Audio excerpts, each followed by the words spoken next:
Eivor, the wind favors us. We should set sail without delay.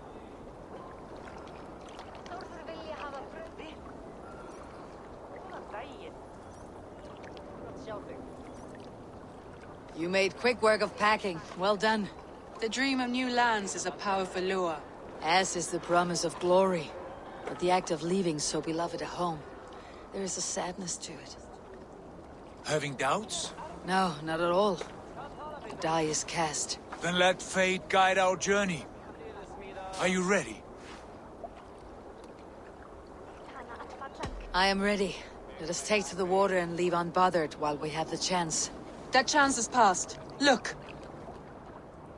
Fate flies on swifter wings than we. King Harald's banner.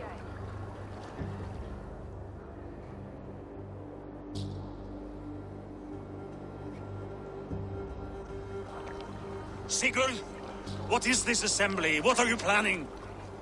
An exit, father. As graceful as I can. For if I cannot be king in the land of my birth, I will start a new saga. In England. Nonsense. Your place is here, son, at my side.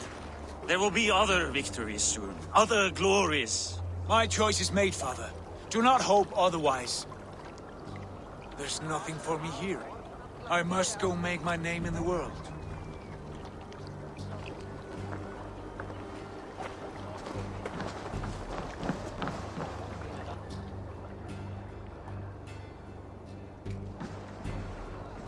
And you have plundered Fornburg's resources, I see. You leave nothing behind but your honor. You left me no choice. I entered the Alving a prince. I left the son of a Jarl. There are always choices, Sigurd.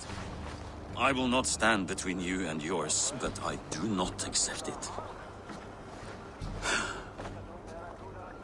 17 winters ago, I opened my door to you, Eivor. And now, your only thanks is to rob me? I should have left you to the wolves. Sad old elk. Do not carry his words with you to England. He brought this day upon himself. I know.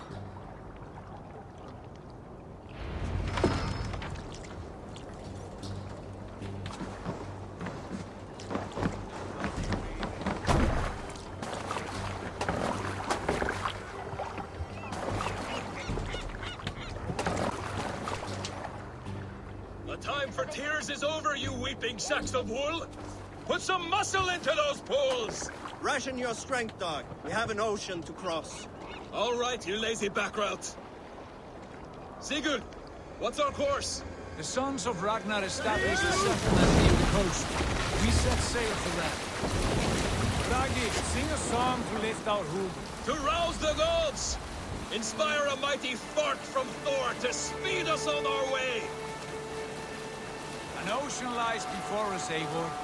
And on its far side, a new kingdom awaits. You know England well from your travels. I spent a season in their kingdom of Mercia, a temperate land, lush and wild. By now, the sons of Ragnar will have claimed its heart. Do we mean to join their army? They will join ours. In time, all of England will know of Raven Clan and the glory we brought to that fractured land. So to England, glory and destiny! To England! To England! For Valhalla!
In a lecture at the University of Cambridge, Dr. Sirka told a worried audience that scientists have few answers for them.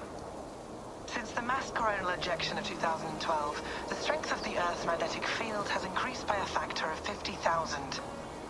This has resulted in huge disturbances in radio and satellite communications, dangerous bands of radiation around the poles, and as we can all see from our window, an aurora borealis that never burns away. Unfortunately, we are stumped as to why this is happening, and if we cannot find an answer soon, it may change the way we live, the way we communicate, even the way we evolve, forever. Dr. Sirka went on to say, Bought you more electrolytes? Oh, new and improved citrus flavor. Thanks, Sean.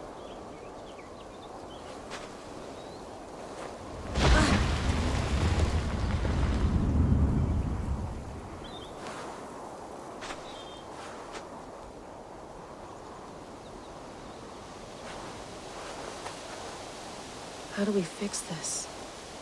How are you the key to everything?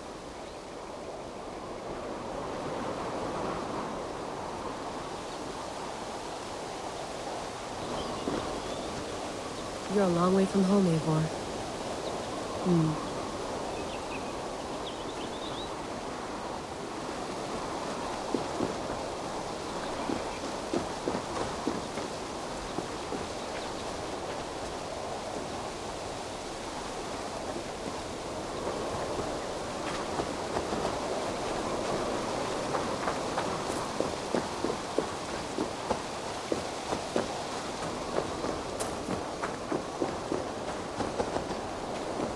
Some quality stuff here.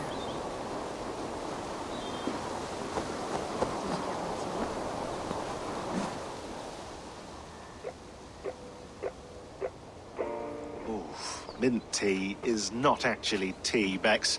It's an infusion. It's really just dirty, minty water. I don't care what you call it, Sean. Did you buy any? Of course I did, love. Hey, sorry about pulling you out. The generator was sputtering. That's fine. I needed air. How was the Animus data stream? Comfortable? Felt pretty stable after a while. Good. Just give me a sec and you can jump back in.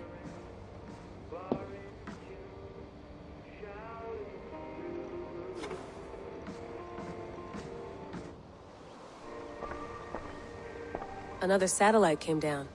Did you see? I did. One of Abstergo's. That's good. Well, most of North America just lost its GPS service, so depends what you mean by good, really. Right. Even when we win, we lose. Okay, we're all set. Whenever you're ready, you can jump back in. You mind if I put some music on? Go for it.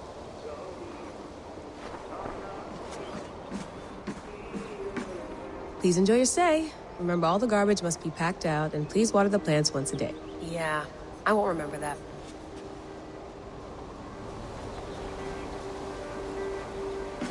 You gonna put this in the fridge, Sean?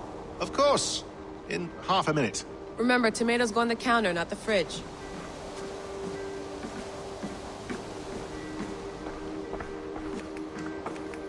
Let's have a look.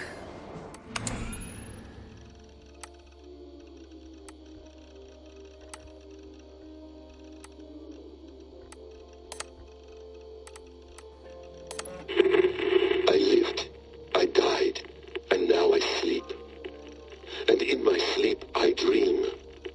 And in my dreams I see an end to the doom that will grip the earth once again. Find the wolf-kissed. Find the mad one. Find me. And save us all from another death.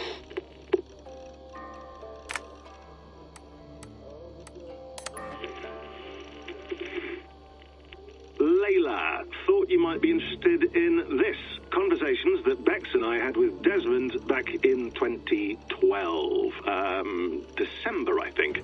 Just, candid talks, that's all. We didn't square any circles or write any beat poetry. But he did have some interesting insights into his time in the Animus and what it means to be an assassin. Anyway, have a listen. You might find you and he had similar experiences, so, well, let me know what you think. Unless it's to tell me I sound like a total prat in these recordings. If that's the case, just say nothing. I mean, I did have a slight cold at the time I recorded these. That's probably why I sound odd. Anyway, okay, I'm done anyway, so turn off. Turn off. Oh, it's actually just a button. Sorry, here we go.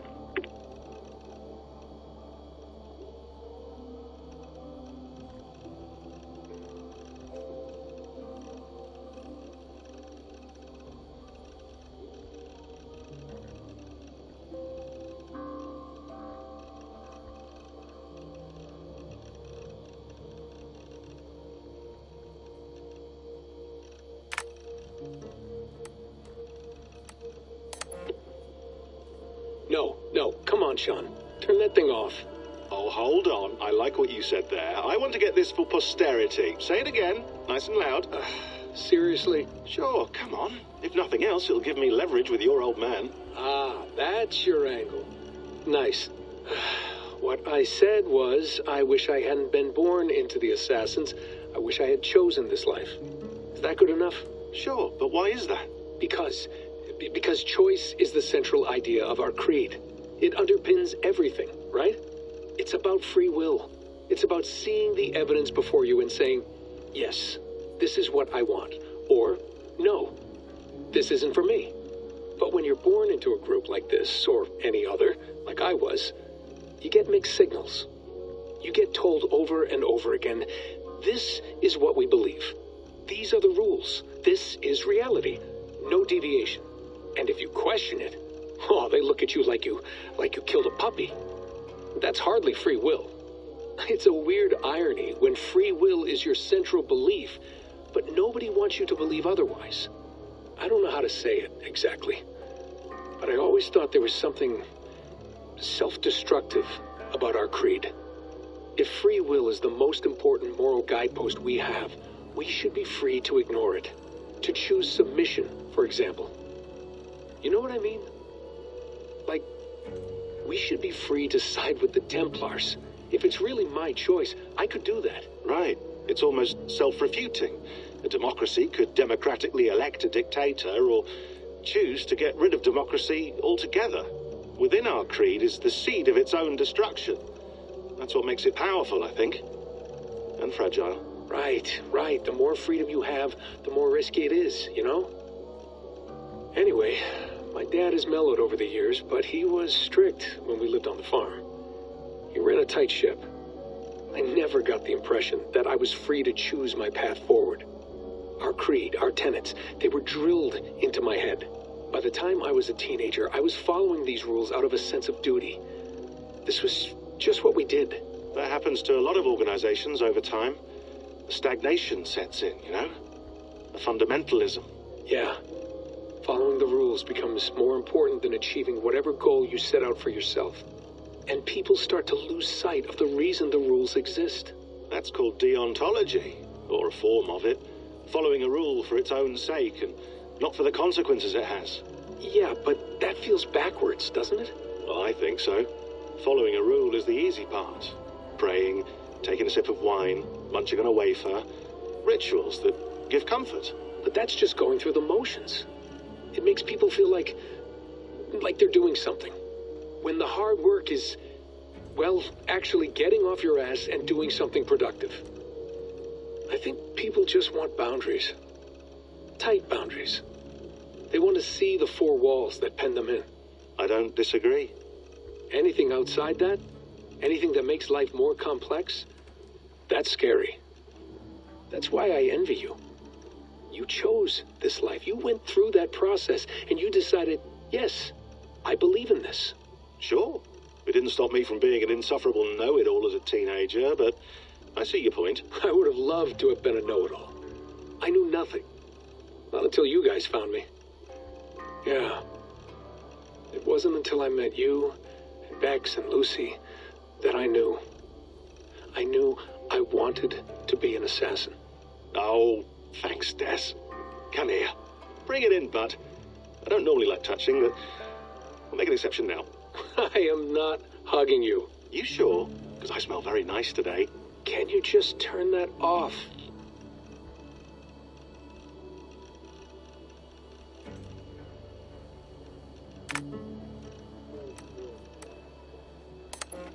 Hold on, I'll just set this here. Do you guys record everything we talk about?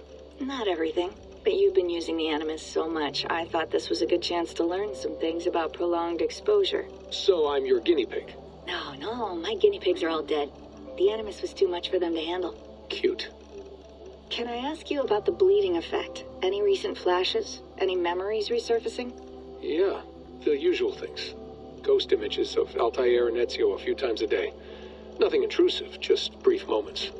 They pass quickly, almost without me noticing. Like a figure in the corner of my eye. Or remembering a dream from the night before. I did have one extended hallucination a few days ago. It was Ezio. He was older, around the time he left Cappadocia. He was standing on the deck of a ship, alone. And through him, I could feel an intense regret or guilt. And it felt to me like he'd had a loss of faith in himself, in the creed, like he couldn't keep it up, couldn't stay true to his ideals. And as I watched him, I thought, is this the moment he decided he was done being an assassin? It felt like it. Anyway, most of my visions have been brief, lasting just a few seconds. They're like complete memories of small moments that appear suddenly out of nowhere, fully formed. It's a strange feeling. Okay, anything else? I'm starting to see Connor now, too. Though I hear his voice more often than I see him. I'm sure that will change. Oh, yeah, and yesterday, just before bed, I had a memory of being on a beach in the Caribbean with a bunch of sailors. Or maybe they were pirates. I don't know. No idea. Huh. We'll look into that. And how do you feel in general? In general? Well, I feel older, for one. Much older. And it's strangely comforting. I'm collecting the memories and skills and thoughts of so many people. I feel like I've lived a few hundred years or more. Is it possible that if I do this for too long, it'll push my own memories aside? That I'll be everyone but myself after a while? It's possible. That's called identity substitution. It's happened before, but it's rare. And someone with your background shouldn't need to worry. My background? You mean someone with my genes? My abilities? You have Isu DNA, and that lets you see things and do things and withstand traumas that other people can't. And I can suffer in ways that others can't. That's not something to be proud of. You mean the apple? Yeah. It has a pull, Bex. It tugs at my brain. It talks to me. Teases me. Drives me mad. And what I did to Lucy... God damn it. Nothing is worth the damage I did. The pain I caused. I know. But you're special. That's the point. I'm not special, Bex. I'm lucky. That's all. I understand. We're assassins. It's our creed that makes us different, not our genes, not our blood. Anyone can join us. That's true. But let's leave that aside for a second. What I want to know is, have you ever had any Isu memories resurface? Isu memories? I don't think so. I can't even begin to imagine what that would feel like. I think you'd know if you did. Maybe one day, we might be able to induce something. Jesus, let's fix the world first, okay? Before we start digging up my ancient ancestors. Deal. With my luck, I'll be related to some third-rate Isu like Sisyphus or something. Way to aim high, buddy. Hey, you gotta.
That's quite nice. Soothing. I went through hell to bring you here. It had better be worth it.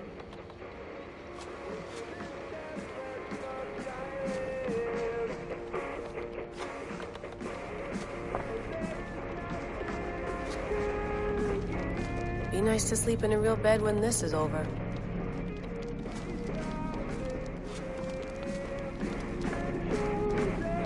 Sean, don't forget to water the plants while I'm under, okay? I'll add it to the calendar and tattoo it on my leg.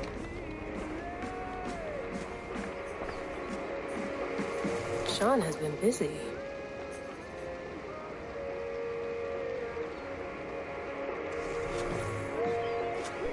Hello, Layla. Sean, what do you make of the grave out there? Well, it overturns a few hundred years of scholarship about the first Europeans to set foot in North America. Apart from that, it's just a bunch of muddy bones, isn't it? Can we talk about this thing on my neck for a second? Ah, the mood stabilizer. Yes.